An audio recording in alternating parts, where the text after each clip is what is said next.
आप सभी को मेरा प्रेम भरा नमस्कार। आज मैं आपको मीरा की कहानी सुनाता हूँ। मीरा बड़े घरानी थी। जब वो 12 साल की थी तो मीरा के गांव में बारात आई। तो उस मीरा की माँ ने कहा, देख वो दूल्हा जा रहा है। तो मीरा ने कहा, माँ मेरा दूल्हा कहाँ है, मेरा दूल्हा कौन है, माँ मुझे मेरा दूल्हा चाहिए। वो परेशान करने लगी उसको। बहुत देर परेशान करती रही वो, बहुत देर परेशान करती माँ से, माँ मुझे दूल्हा चाहिए, मेरा दूल्हा कौन, मेरा दूल्हा कैसा है। जब माँ परेशान बहुत हो गई तो मीरा के घर के सामने से एक बाबा जी जा रहे थे। बाबा जी भगवान कृष्ण की मूर्ति हाथ में लिए थे। तो माँ ने कहा, देख तेरा दूल्हा वो है। मूर्ति को इशारा किया।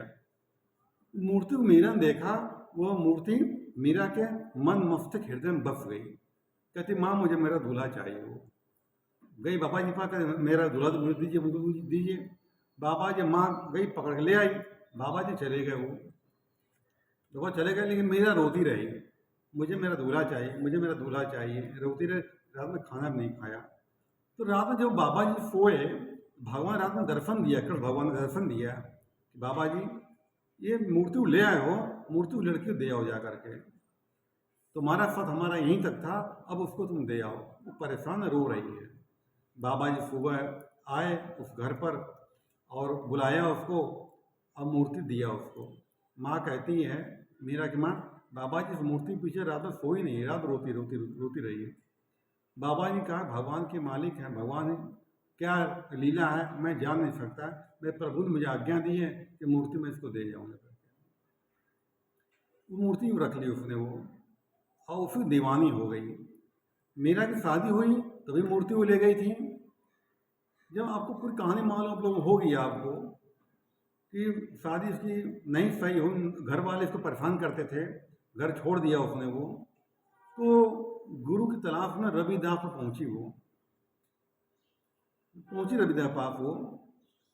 तो रविदास उनसे कहा कि मूर्ति ली पड़ी है तो भगवान इसको खाली देख रही है क्या, भगवान को सब में देखो, परमात्मा सब में है। ये इसलिए मूर्ति छोड़ दी उसने वो, उस सब में परमात्मा को देखने लगी।